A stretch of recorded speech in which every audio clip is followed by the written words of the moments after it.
How's it going, guys? Welcome to another video. I'm going to be talking about the RLCS event that just happened this weekend for North America, the first event of the spring split. So if you intend to watch it and you haven't got around to it already, definitely click off. Spoilers ahead. But here we go. Arsenal pre-jumping Daniel's infield pass and slamming the shot in the bottom corner before the defense can react. That is not the only pre-jump goal that he scored this weekend. He connected ridiculously well with his teammates, reading them to just an unbelievable level. But this game that you're currently watching is game 2 of the lower semi-final that SSG played against Ghost. And if you didn't watch the tournament this weekend, you're probably thinking, wait, Ghost? Lower semi-final? Isn't that top 4? Yes, it is. It's top 4. Ghost finished 4th place. Space Station, of course, advanced all the way to the grand final. Reset the bracket against G2, and then were unable to take them down second time around, losing 4-2. Just the exact same way that Queso lost in the Winter Major to G2. So G2 not having a great record in Game 7 to those grand finals, but they're still able to get the win after the bracket reset. Lovely placement there from Arsenal. Waited for the defender to jump in front of him and then sent it to the bottom corner behind him. 3-0, an Arsenal hat-trick in 44 seconds. Crazy. Absolutely crazy. I think this is when my live stream, as I was view partying this, pointed out that Rettles had 4 points and his team was up by 3. That means Rettles has touched the ball twice and his team is winning 3-0. Really just goes to show how well Daniel and Arsenal were connecting in the final third, and just how dominant they were as a duo this entire weekend. But I also know that Rettles is not the type of player to see this kind of thing happening and be bothered by it. He is absolutely okay with Daniel popping off. He's absolutely okay with Arsenal popping off. And he's absolutely fine with just backing them up and getting goal side of the ball in the back corner as he's doing now to keep Ghost Gaming at bay. Now, let's talk a little bit more about Arsenal directly and why I decided to make a video about his performance this weekend. You know, might be thinking, well, why, Johnny, G2 won the tournament. Surely one of their players should be the player being highlighted, but that was kind of expected, or at least for me. I thought G2 were going to win. In fact, I thought they were going to beat Space Station Gaming first time around in that grand final. In fact, Space Station reversed the bracket, or rather reset the bracket, and then took them pretty close in the second series as well. That was something I didn't anticipate, and I was just super impressed with Space Station. I think compared to my expectations for them, they exceeded. Although I did expect them to make that grand final after seeing how the final day bracket looked. FaZe have a tough matchup against G2 in that upper final, and when you drop down from that upper final to that lower final, it is really difficult to recover, and that's what we saw between SSG and FaZe. Space Station dominating FaZe as well. But, okay, like I said, Arsenal. Why Arsenal? Why do we need to talk about him? Well, I think it's because G2 did their thing. G2, they really did just play exactly like they did at the Winter Major, which is phenomenal to see. But we're seeing a new version of Arsenal. We saw glimpses of this, or hints perhaps of this, at the Winter Major, where he wasn't just disrupting and making life difficult for the opponents, as he always does. And that's why he's known as one of the most annoying players to play against, if not the most annoying player to play against in the entire upper echelon of the pro scene.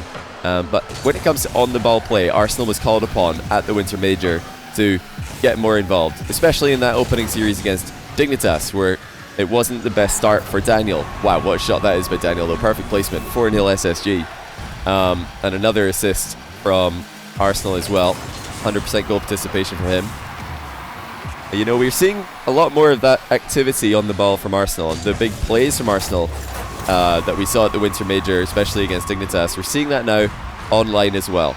He is taking a much more first-man role, making plays, not just off the ball, but taking the ball and carrying it past multiple players, or using his mind games, using his ball control, using his unpredictability to create opportunities for both him and his teammates. And you'll have noticed that he's doing all of that in the Mustang. And if you're not sure why that is, obviously, you know, it's a car that's been played before at this level by Joyo from formerly Team Queso. That's I say formally because we're still waiting to hear what organization has signed that roster, not because Team Queso, or former Team Queso, have changed their players, so don't panic if you weren't aware of that. Arsenal and I think a ton of the pro players at the moment are inspired by Joyo, his Winter Major performance especially, how unpredictable he was, and just the free form play style that he has, creativity especially. So that's something we're seeing a lot more from Arsenal. He didn't just copy Joyle's car. He's really trying to take inspiration from Joyle's playstyle as well and apply some of those things to his own game. Already it's working to phenomenal effect. He's done this so quickly, really changed, completely revolutionized the way that he's playing to make his opponents' lives even harder than they already were. And that, I think, puts Space Station Gaming up into the very top level. Oh, this is a ridiculous play. I'm going to need to rewind this one because we saw Lionblaze, first of all, missing the ball on this. I don't know how he missed, but then watch Rettles bumping Arsenal into a dribble. Complete pandemonium on the goal line there. In a position where it very easily could have been a 1-goal difference. But check out Arsenal at the other end, 5-2. No doubts left about that shot. Pop-off performance. This is just a normal 5-minute game, no overtime. A lot of these 800, 700, sometimes even 900 point games in RLCS include huge overtimes, and you know, I think they often get a bit too much praise. Somebody drops 1,000 points in a 5-minute overtime game. Well, yeah, that's just the same as doing 500 points in a 5-minute game. But what Arsenal did here was just tremendous. Just ridiculously efficient offense. Completely unplayable for Ghost Gaming, and a fully deserved win for Space Station. We're going to go back and watch this exchange one more time before we go to the second replay. But oh yeah, Lionblaze just accidentally going over the top of the ball here. Not ideal. He had a great weekend though, by the way. I'm not highlighting this to try and you know, make him seem any worse. He had a great weekend. Ghost all played so well to finish top 4, and they're definitely going to be a contender for the spring major spots coming out in North America.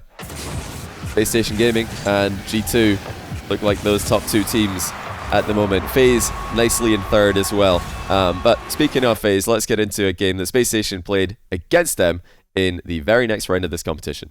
So we're back on Aquadome. It is the lower final. FaZe coming off a loss in the upper final against G2, and now playing against Space Station Gaming. I've mentioned this stat before, but I'll bring it up again for those of you who haven't heard it. Out of all the winter split events, which happened in North America and in Europe, and including the major, the only time that a team lost the upper final and then won the lower final was when NRG reverse swept FaZe in the best of 7. That was the only time.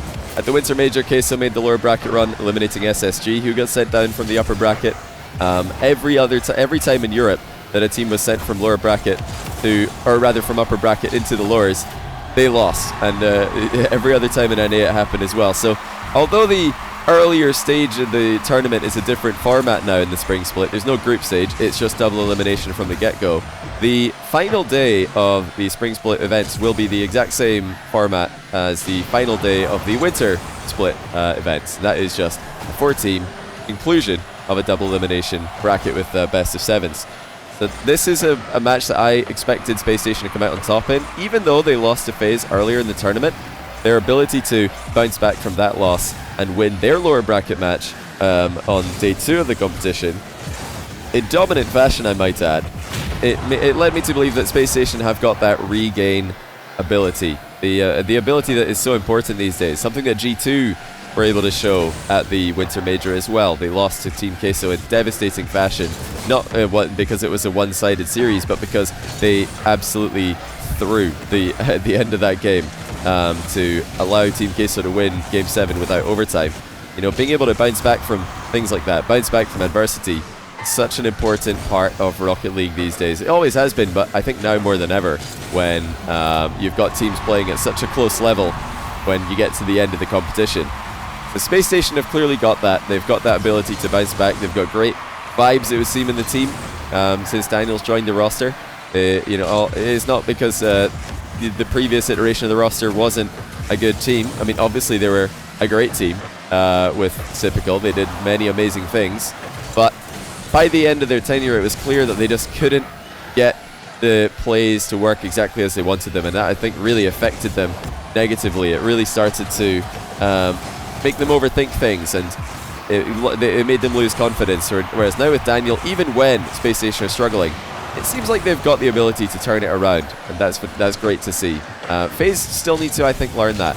They have been reverse swept. They've been They've collapsed out of tournaments a few times now since Typical joined the roster, and I don't think that's Typical's fault. I think it's a full team effort. I think as a whole, FaZe are improving their ability to play as a team and really use each other in defense and use each other in offense to make their to improve their chances. But they're gonna need to step it up to get to the same level as Space Station and G2 when it comes to synergy. Because I think out of those three teams, I'd say that FaZe are the most mechanical team, and then G2 probably second, and then Space Station I'd put as third. They're all extremely close though, all three teams very mechanical, but I think FaZe have got a mechanical advantage in this matchup, but they're at a deficit when it comes to the mental game. Oh, that's a snipe though. What a pass, what a snipe to the top corner. I remember this game was just so amazing at each end. Like I was saying, FaZe, I think, lose out in the mental battle here against Space Station, and I think they also lose out when it comes to synergy. The main aspects of synergy that I think they are second best at when it comes to playing against Space Station and G2 is just how much they help each other, or rather FaZe don't help each other in defense. Bit of a ridiculous miss there from Daniel and Firstkiller, I believe, but Arsenal's able to slot it in for 3-2. This is something that FaZe are improving on. They are starting to pressure the ball more in defense, buy time more for their third man, for their goalkeeper to react to what's happening in front of them. Still work to be done. G2 and SSG, two of the best teams in the world, making life easy for their teammates.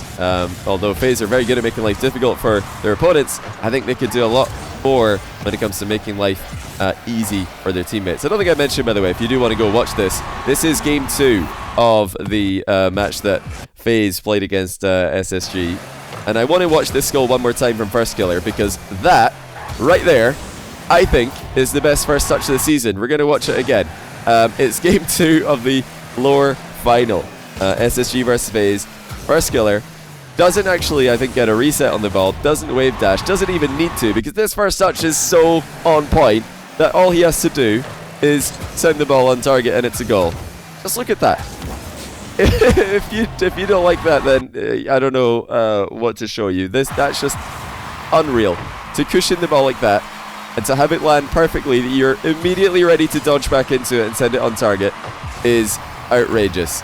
Probably my favorite goal that I saw all weekend, and I saw some crazy pre-jump goals this weekend. Saw some really impressive mechanical plays, some big mind games, but that first touch, I think, takes the cake. It's so difficult to do in Rocket League. I'm sure many of you have tried that in your own games. You try to control the ball with a little aerial without losing possession, and then what happens? Yep, it just goes straight to the opponent and you get scored on. But oh dear, what happened here? FaZe overcommit. Arsenal, the one to run the ball the full length of the field, and he's got another hat trick on Aquadome. It was just a great map for him in the lower semis and the lower finals. The Space Station dominated Ghost and then went on to dominate FaZe. Although the FaZe series looked more competitive game to game, the scoreline ended up the same. Retzels looking for the infield with a double. Firstkiller reads it. Still only one goal in it, and FaZe always a threat with those 0-second plays. Always able to use that excellent world-class mechanics, keep the ball in the air for ridiculous lengths of time, but they're not going to get a chance to here. Daniel snipes it past them, and Space Station do confirm another brilliant win. But you know what I'm doing. You know where I'm going. You know I'm rewinding back to watch that Firstkiller goal again and again. You know, this video for the most part is about Arsenal and the playstyle change that he's made and the success that he and Space Station are now having. But this is just, I don't know. I don't even know how to describe this. This is just next level from Firstkiller. Absolutely next level. It's one of those goals where I want to watch it from every player's POV on the entire lobby. It's just crazy. I feel like this is a goal that, for the newer Rocket League players, might not look that impressive. This might be something that they think, oh well, yeah, he just he just caught the ball and then popped it on target. But if for more experienced Rocket League players, you'll know that to do something like this, you could perfectly control the ball on a first touch. Yeah, that is ridiculous. He even made it look like he was thinking about going for a flip reset and then an early flick onto the ball. That's why Retzels isn't sure whether he should dive in. He's not sure if that's going to be a flip reset, then a shot on target. He's not sure if it's going to be a shot directly.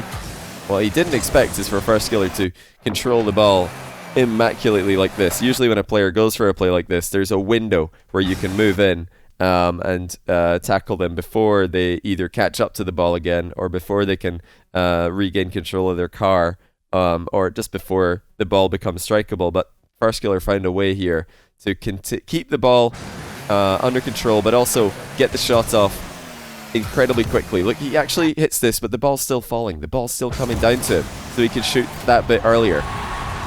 Unreal. Absolutely unreal. But like I said, this video is mostly about Arsenal. I'm loving what I'm seeing from him. I think that if he can keep this up, Space Station are going to be a real contender in every event this split, and indeed a shoe-in for the spring split major. And I want to see them. It's something that we almost have to see now after they made it to the winter major. We had so much fun watching this team and watching especially Arsenal's, not just his antics on the field but off the field as well. We have to get that again. We just have to. So please, Space Station, qualify for the spring major, and we will all thank you for it. But yeah, this was a bit unfortunate, wasn't it, with FaZe typical getting bumped out of position and then Arsenal having a complete run at the open net for the win. Good bump there by Rettles. So yeah, SSG back on top. They're looking very, very good. Looking like they're going to be fighting with G2 in all these events. The one thing that remains a question mark for Space Station is, will they have consistency against the mid-table teams, consistency against the teams that they're supposed to be beating? That's something NRG had when they were dominating. That's something G2 appear to have now as well. You have to be consistent against not just the top teams, but the teams that you're supposed to beat. And now more than ever in the spring split, because it's double elimination, the most savage format yet.